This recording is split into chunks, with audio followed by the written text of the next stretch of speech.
I look exhausted, that's because I am. I'm so tired right now. But yesterday I found out about Miya Ponsetto. Is that her name? I don't even know, man. And I have thoughts. So, we're gonna watch this and then just kind of talk a little bit. You've probably already seen this clip like over and over again, but just have to watch it again. Miya, help me understand, what made you think that Keon had your phone? That's why I'm confused. Why did you think he had it? I was approaching the people that had been exiting the hotel because in my mind, anybody exiting is probably the one that might be the one that is trying to steal my phone. I admit, yes, I could have approached the situation differently or maybe not yelled at him like that and made him feel, you know, maybe some sort of inferior way, making him feel as if I was like hurting his feelings, because I think inferior is a very interesting word choice. I don't know. I'm not gonna say anything, but not my intention. I consider myself to be super sweet. I really never ever meant for it to like hurt him or his father either. Are you saying that you were stopping everybody in the lobby asking them about your phone? Is that what you're saying? Not everyone. Just the people that in the meantime, while the hotel manager was checking the footage, I just wanted to do my part as best as I could. You just described yourself as super sweet. I know you've seen the video. When you look at the video, the reaction seems very extreme.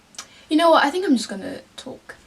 One of the things that I noted as I watched through the interview is this kind of repeated minimizing. So she never apologizes for her actions, which irritates me to no extent, but like she's just constantly minimizing it. She says, I'm a 22-year-old girl, and then she describes the boy because he's 14. I'm like 1 year older than him, this literal boy, and she's like a guy. And just the way that she like pauses before she says guy, it's like trying to mentally edit her sentence to go, okay, which one sounds the least racist. But yeah, and then she also describes herself as very sweet, and how do I say this? It feels like a little bit like she's trying to play up her white femininity. And I know that she says that she's Puerto Rican. She says, I'm Italian, Greek, and Puerto Rican. I'm sorry, I can never get over people who like, you know, never mind, I'm not even gonna say this. No, people who are like, I'm like a quarter French. I'm sorry, I just find it really amusing. But she says, I'm Italian, Greek, and Puerto Rican. And first off, Italian and Greek is still white. And second of all, I don't know, the Puerto Rican thing is a little bit more complicated than I think I'm licensed to talk about. But at the end of the day, people look at her and they see a white woman, if that makes sense. And I feel like she's trying to play up that white woman that white womanhood up a little bit, like very like presenting herself as this very sweet, well, trying to, in the words that she uses anyway, because she's not doing a very good job at it, but like, I'm a very sweet girl and I'm 22.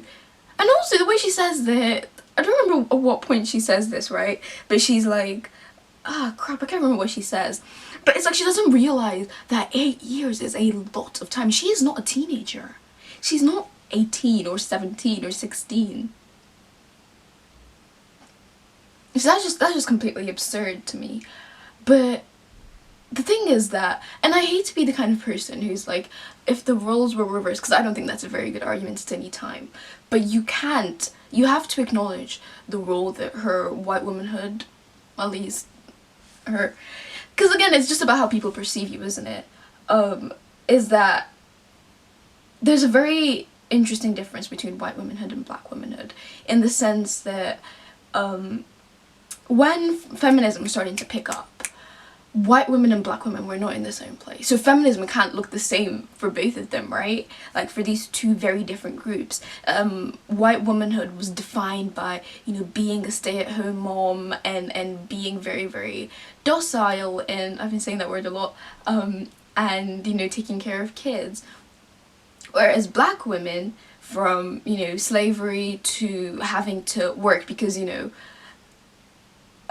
they need to like support their families and everything. It's just never ever really been the same situation. And so the fight, the first and second wave feminism, I think it is, had to fight is going to be obviously going to be a little bit different. Like black women haven't had to, it's a different place that it's coming from when black women are belittled for incompetency or for perceived incompetency. Like it's because of the intersecting identities of blackness and womanhood,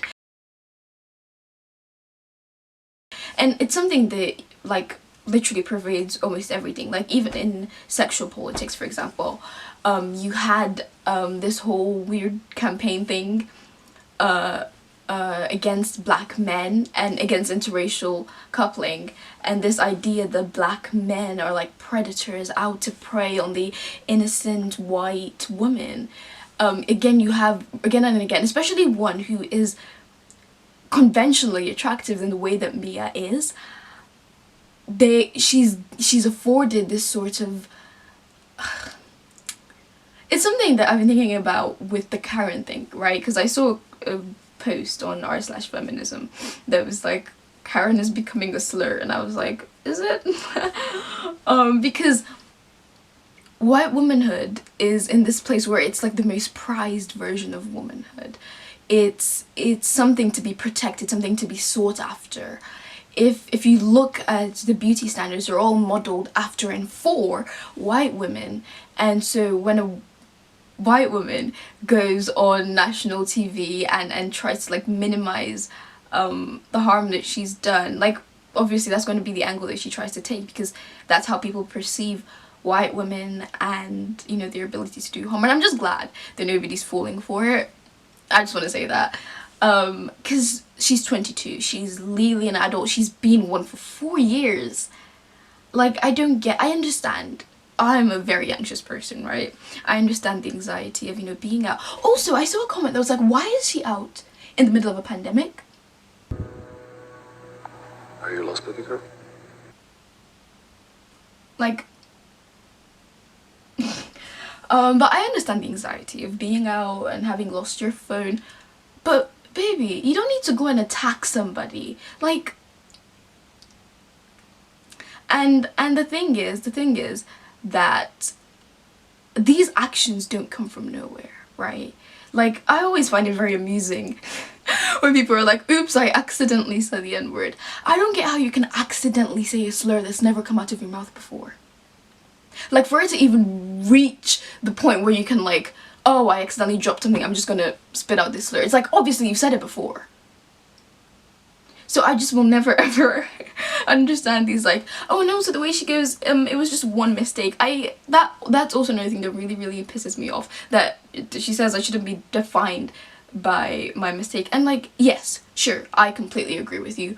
I think everybody should be given the opportunity to reinvent themselves and you know, re-enter society as a better person, 1000%. But that doesn't mean that you can take accountability for your actions, because that's what she's trying to avoid here. She's trying to paint herself as this very, very sweet, docile. It's so irritating to watch, I won't lie to you. Oh yeah, and another thing I wanted to quickly note is that the father of this kid, I can never remember his name, I'm so sorry. He's a famous jazz musician, I think it is.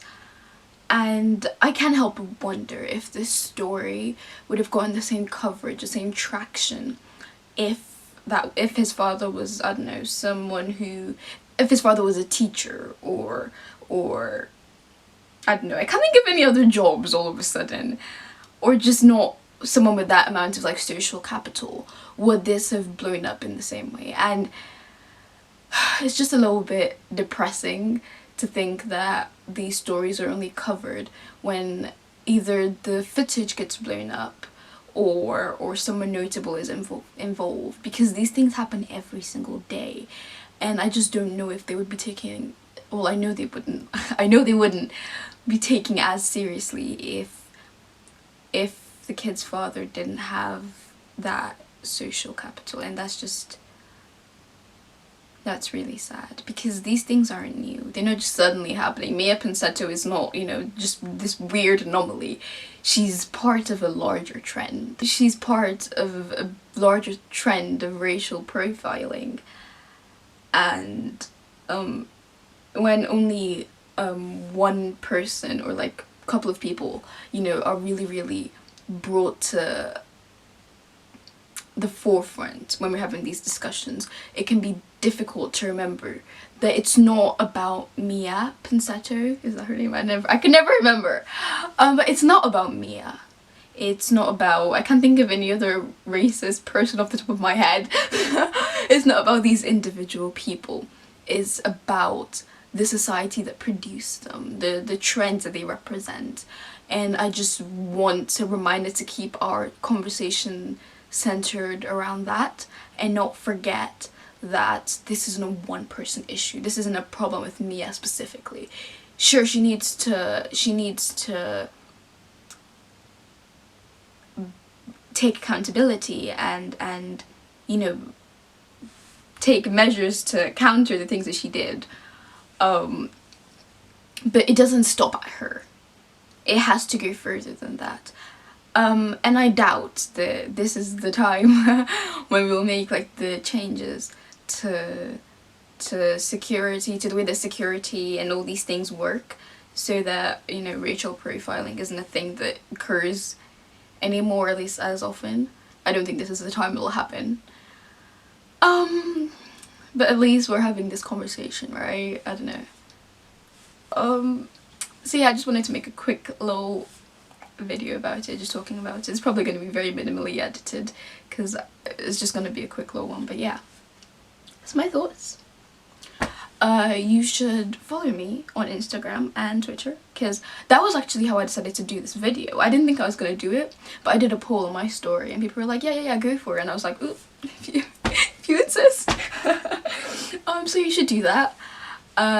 Yeah, and also subscribe if you want to. I'm not gonna like force you, obviously. I can't do I'm just gonna go now. Bye.